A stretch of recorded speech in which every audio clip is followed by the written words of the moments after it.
Hello friends, I'm Mukesh Goyal. I hope कि आप बहुत अच्छे हैं। और फ्रेंड्स, आज हम बात करेंगे लॉजिकल रीजनिंग में जो फैलेसीज हैं उसके बारे में बात करेंगे। और आपको पता है जो फैलेसीज वाला चैप्टर है लॉजिकल रीजनिंग में एलआर में, वो बहुत ही ज्यादा इंपॉर्टेंट है। यहाँ से अगर टोटल लॉजिकल रीजनिंग से 5 क्वेश्चन आते हैं तो फैलेसीज से आपने देखा होगा 2 से 3 क्वेश्चन भी आ जाते हैं। और ये हर एग्जाम के लिए बहुत इंपॉर्टेंट है। तो बिल्कुल बेसिक से लेके पूरा कंप्लीट हम एग्जाम्पल के साथ समझेंगे कि इसका उदाहरण क्या होना चाहिए, कैसे हुआ। बिल्कुल, क्योंकि फालिसीज मुझे लगता है जब तक एग्जाम्पल ना होना तब तक डेफिनेशन से समझ में नहीं आती है। तो बहुत आराम से और एग्जाम के पॉइंट ऑफ व्यू से बहुत इंपॉर्टेंट टॉपिक है। इसको बहुत शांति से डिस्कस करते हैं। और हो सके तो पेन कॉपी लेके बैठो आप, जिससे क्या होगा कि की पॉइंट्स को आप नोट कर लो। ये आपको ध्यान रखना है, ठीक है। चलो, इससे पहले कि हम डिस्कस करें अपने फैलेसीज के बारे में, आपको बता दूं अपनी वेबसाइट है, दैट इज www.swmg.in। और प्ले स्टोर में अपनी मोबाइल ऐप है, दैट इज SWMG। यहाँ पे हम कंप्लीट पेपर 1 पढ़ते हैं इंग्लिश और हिंदी माध्यम में। नेक्स्ट सेशन के लिए में हम जल्दी लॉन्च करेंगे। अभी के लिए अगर आपको चाहिए तो आप हमारा क्वेश्चन यात्रा और क्रैश कोर्स भी ज्वाइन कर सकते हैं, जिसमें 1000+ क्वेश्चन हैं ऑल 10 यूनिट्स के, ठीक है। और ये नंबर है, यहाँ पे अगर आपको कोई जानकारी लेनी है तो व्हाट्सएप या कॉल करके जानकारी ले सकते हैं। तो चलो, अब हम बात करते हैं फैलेसीज के बारे में कि फैलेसीज क्या है, कैसे इसको क्लासिफाई किया गया है, कितनी तरह की बात की गई है। तो सबसे पहले फैलेसीज का मतलब समझे। नाम है ना फॉल्स, जैसे फैलेसीज। तो फैलेसीज का मतलब है कि जो आपकी रीजनिंग है उसमें कहीं ना कहीं एरर है। तो फैलेसीज का मतलब है एरर, यानी कि त्रुटि, है ना। त्रुटि है कि इसमें अपनी जो रीजनिंग है उसमें त्रुटि है कहीं ना कहीं। तो ये त्रुटि 2 तरह की हो सकती है। यानी कि हम बात करें फैलेसीज को 2 मेजर टाइप की बात करें तो एक तो है फॉर्मल फैलेसीज, जिसको हम हिंदी में बोलते हैं औपचारिक भ्रांतियां। और एक है इनफॉर्मल फैलेसीज, जिसको बोलते हैं अनौपचारिक भ्रांतियां। पहले क्या किया है, बिल्कुल आराम से समझना। जो फैलेसीज है ना, उसको ब्रॉडली 2 भाग में डिवाइड किया गया है। एक तो फॉर्मल यानी कि औपचारिक, ठीक है, और एक इनफॉर्मल यानी कि अनौपचारिक। तो फॉर्मल में क्या है कि जो फॉर्मेशन हुई है, जब हम आर्गुमेंट की बात करते हैं वहां पे प्रेमिसेस भी होते हैं, है ना, जिसको पूर्व पक्ष वाक्य बोलते हैं, है ना। और उसके बाद कंक्लूजन भी होता है, यानी कि निष्कर्ष भी निकालते हैं। तो एक प्रॉपर जो स्ट्रक्चर होती है आर्ग्यूमेंट का, इसकी अगर फॉर्मेशन में गड़बड़ हो, फॉर्म में गड़बड़ हो, तो वहां होती है फॉर्मल फैलेसी।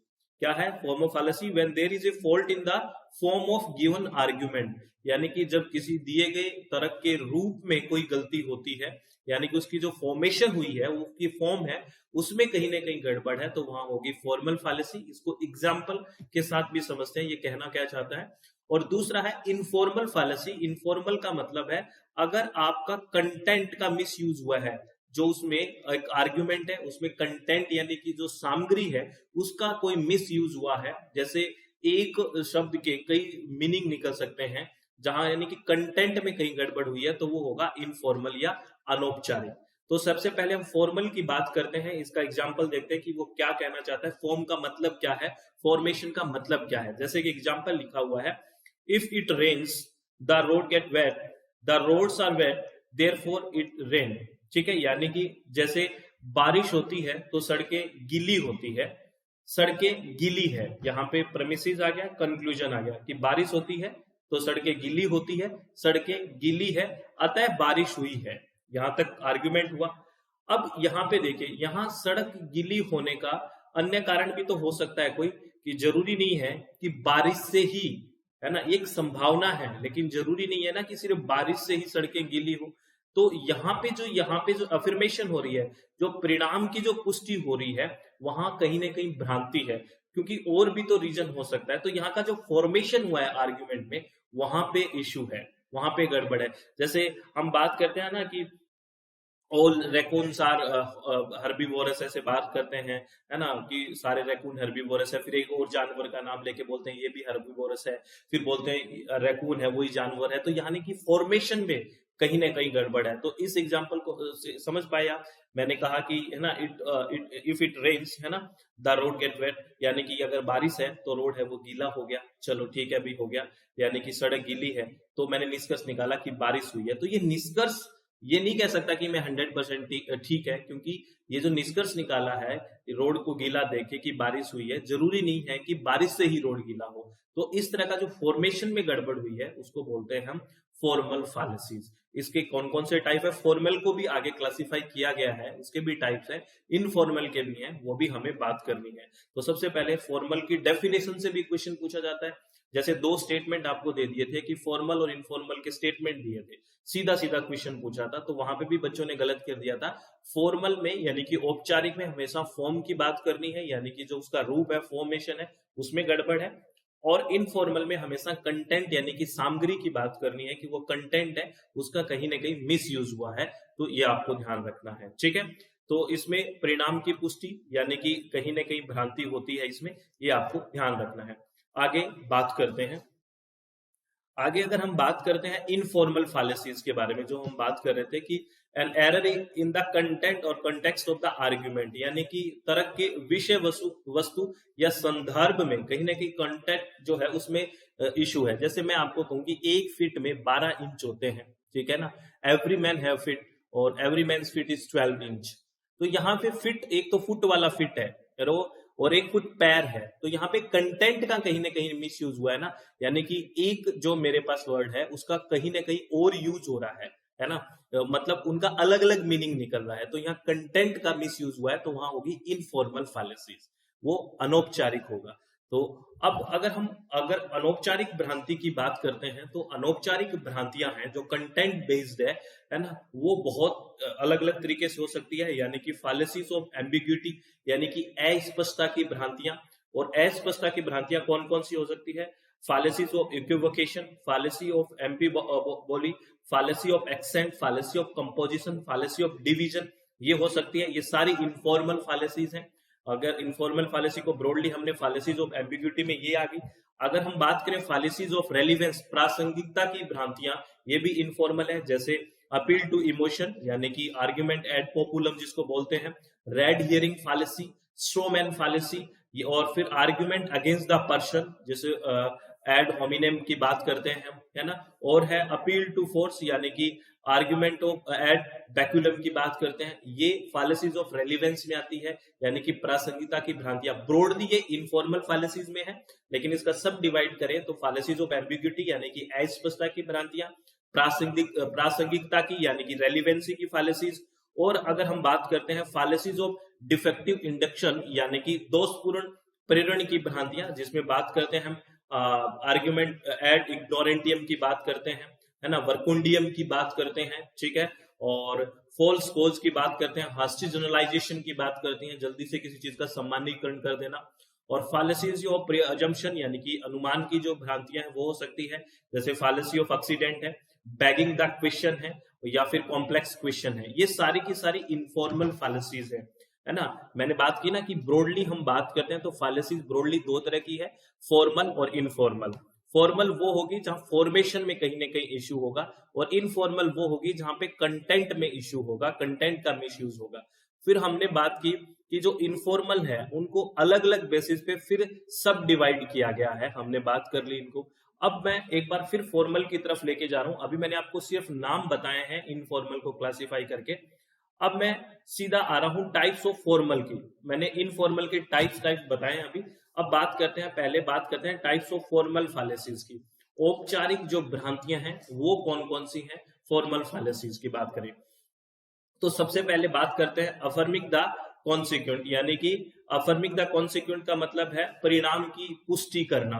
विद एग्जांपल समझना बहुत आराम से। देखिए, इफ पी देन क्यू, यहाँ P की बात हो रही है, जो प्रेडिकेट की बात करते हैं वो बात हो रही है। यहाँ पे ये कह रहा है if P then Q, Q is true. यहाँ पे यूं मान लो जो हमारा फाइनल निष्कर्ष आ रहा है उसकी बात कर रहा है कि if P then Q, Q is true, therefore P is true. जैसे एग्जाम्पल वही जो पहले हमने बात की, it is raining, the ground is wet, the ground is wet so it must be raining, but sprinkler could have made it wet. क्या कह रहा है, देखिए यह एक त्रुटिपूर्ण तर्क है, क्योंकि यदि P तो Q मतलब यह नहीं है, यदि Q तो होगा तो P होगा, क्योंकि Q सच होने के अन्य कारण भी तो हो सकते हैं ना। जैसे ये कह रहा है अगर P है ना तो Q होगा, है ना, और क्यों सच होगा। लेकिन क्यों सच होने के और भी तो कारण हो सकते हैं, जैसे हमने बात की है रेन वाले की बात की है कि बारिश वाले की, जिससे रोड कह रहे हैं कि गीला हुआ है ना। तो गीला रोड होने के और भी तो कारण हो सकते हैं, जरूरी नहीं है कि सिर्फ बारिश ही एक कारण हो। तो इस तरह का जो एग्जाम्पल के साथ आपसे पूछ ले तो इसको कहते हैं अफर्मिंग द कॉन्सिक्वेंट, यानी कि जो हमारा परिणाम आया है उसकी पुष्टि करना। जो हमने फॉर्मल फैलेसी के शुरू में भी ये एग्जाम्पल पढ़ा था, तो ये कौन सा टाइप हो गया, ये इसका टाइप हो गया अफर्मिंग द कॉन्सिक्वेंट, यानी कि परिणाम की पुष्टि करना। उसके बाद है डिनाइंग द एंटीसीडेंट, यानी कि पूर्ववर्ती को नकारना, अलग टाइप आ गया है फॉर्मल का ही। This is denying the antecedent, antecedent होता है पूर्ववर्ती, यानी पूर्ववर्ती को नकारना। ये कह रहा है if P then Q, P is false therefore Q is false, ये कह रहा है P है तब Q है, ठीक है।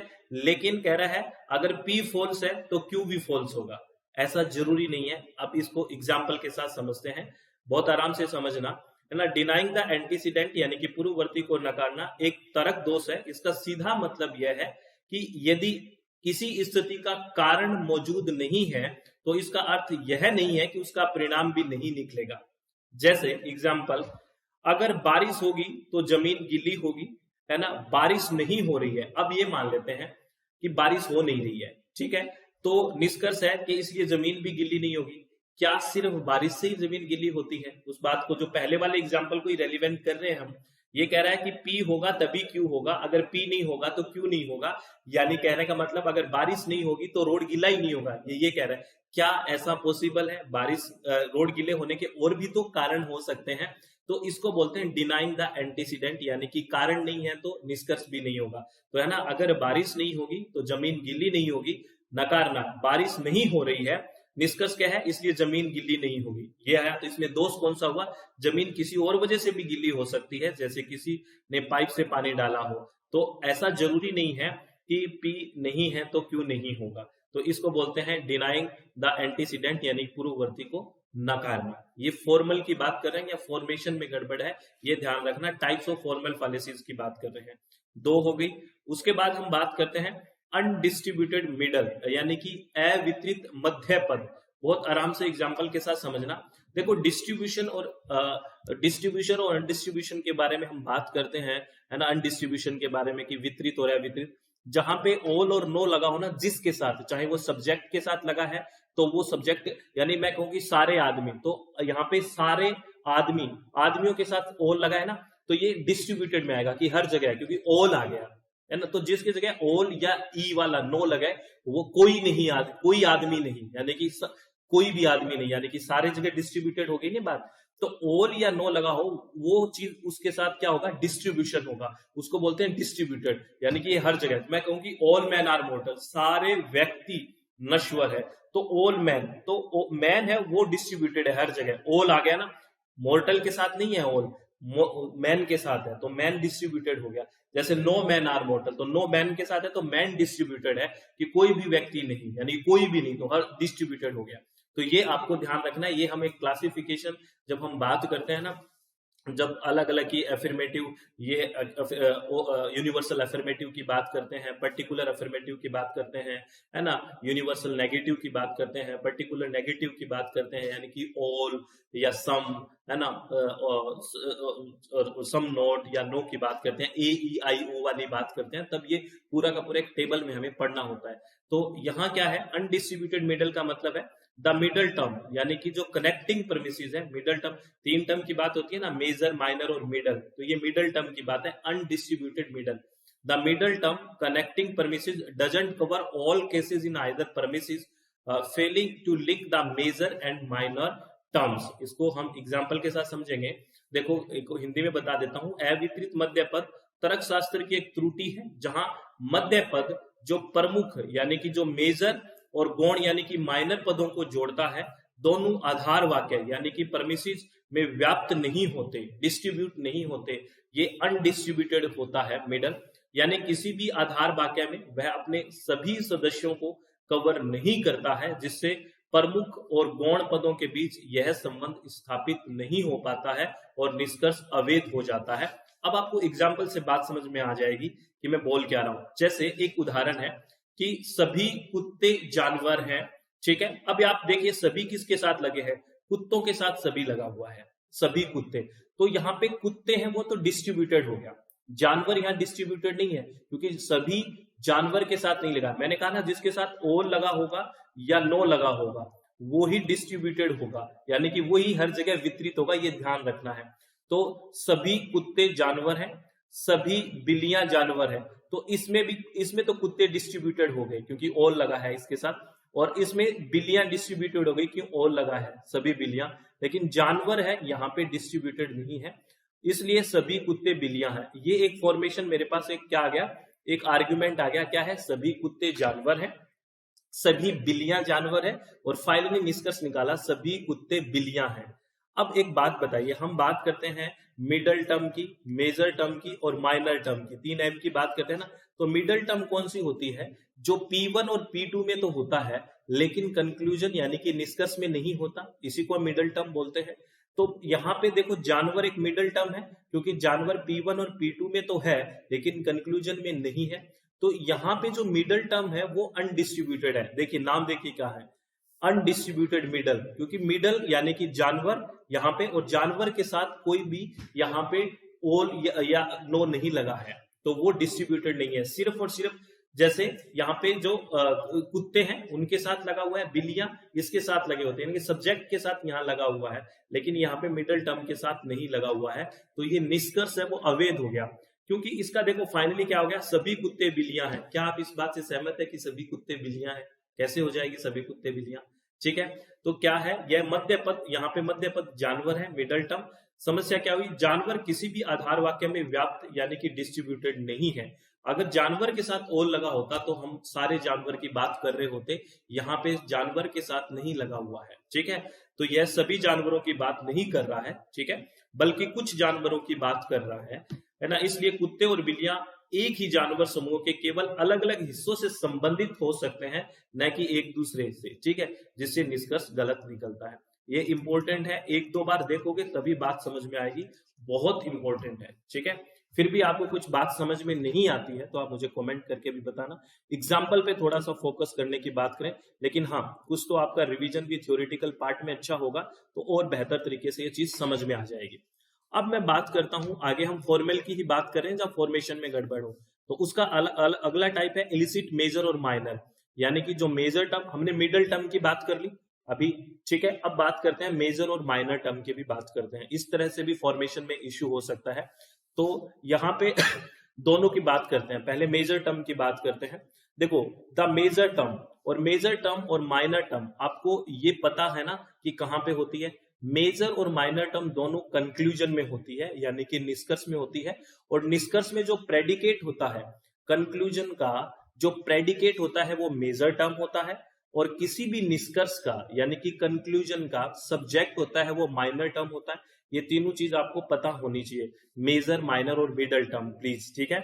मिडल टर्म वो होगी जो P1 और P2 में तो होगी लेकिन कंक्लूजन में नहीं होगी, मिडल टर्म, ठीक है। और मेजर टर्म वो होगी, और माइनर टर्म, मेजर और माइनर याद रखना दोनों कंक्लूजन में होती है। मेजर वो टर्म होती है जो किसी भी कंक्लूजन में प्रेडिकेट होता है, निष्कर्ष होता है, वो मेजर है, और किसी भी कंक्लूजन के अंदर जो सब्जेक्ट होता है वो क्या होता है, माइनर होता है। इस बात को आपको ध्यान रखना है। तो यहाँ पे इलिसिट ऑफ मेजर है, यानी कि अवैध कौन सा है, मेजर है। देखते हैं कैसे, तो वही डिस्ट्रीब्यूशन और अनडिस्ट्रीब्यूटेड की बात आएगी। देखिए द मेजर टर्म यानी कि predicate of the conclusion is distributed in the conclusion but not in the major premises, ठीक है। अब ध्यान रखना, जैसे मैंने क्या कहा, all dogs are mammal, all dogs. अब यहाँ पे देखिए ऑल किसके साथ लगा है, डॉग के साथ लगा है, ठीक है ना। तो डॉग है वो डिस्ट्रीब्यूटेड हो गया, मैंने कहा ऑल जिसके साथ लगा होगा वो डिस्ट्रीब्यूटेड होगा।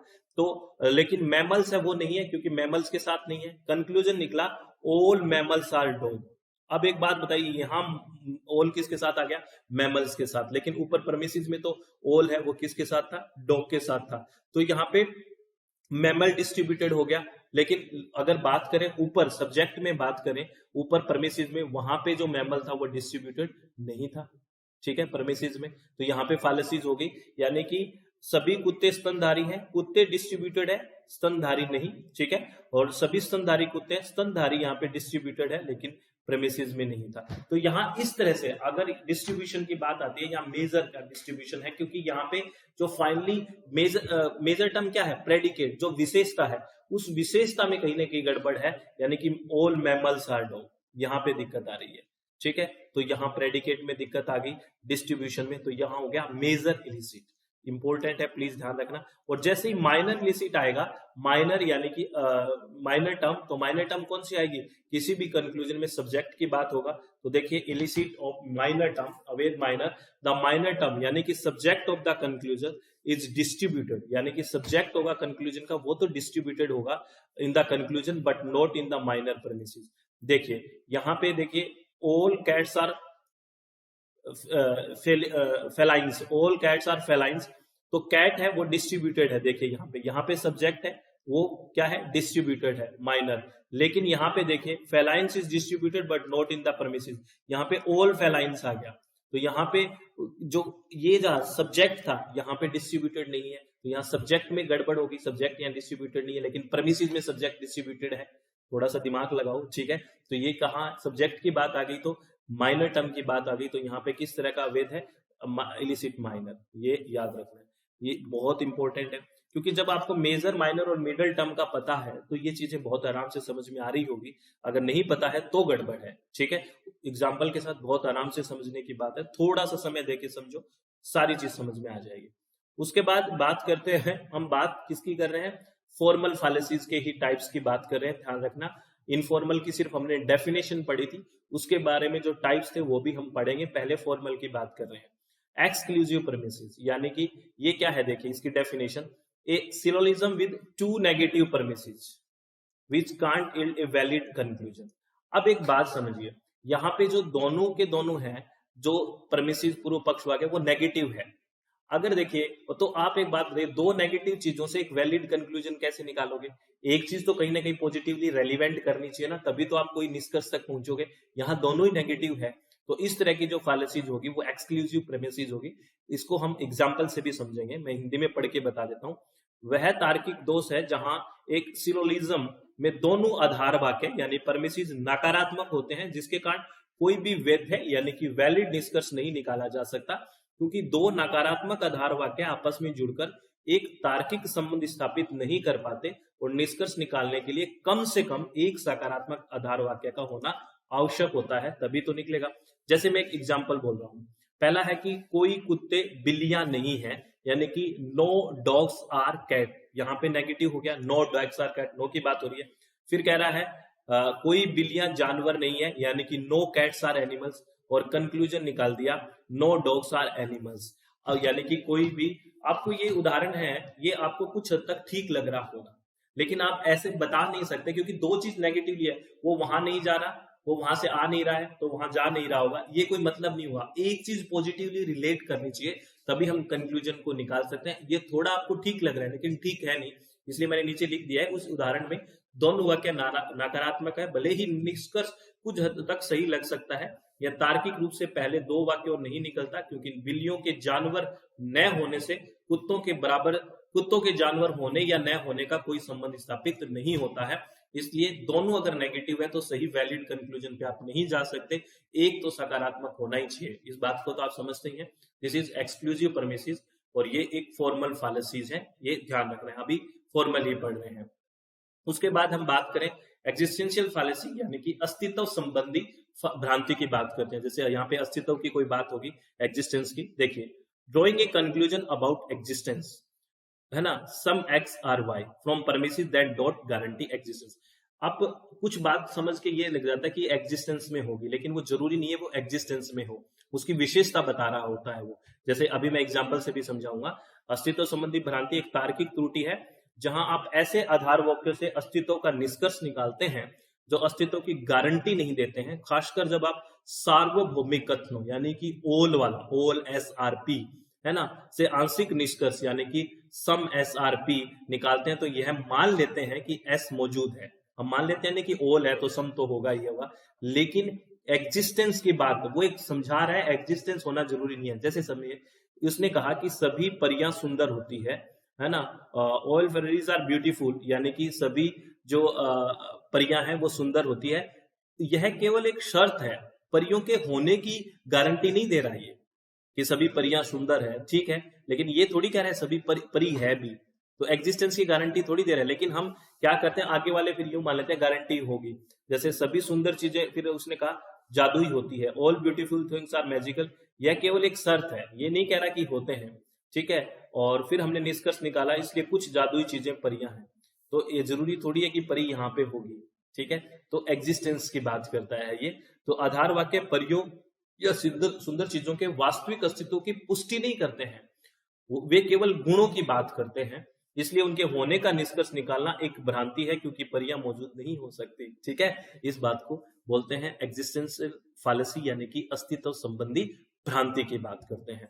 इसको एक दो बार रिवाइज तो करना पड़ेगा चीजों को एग्जाम्पल के साथ, तभी बात आएगी।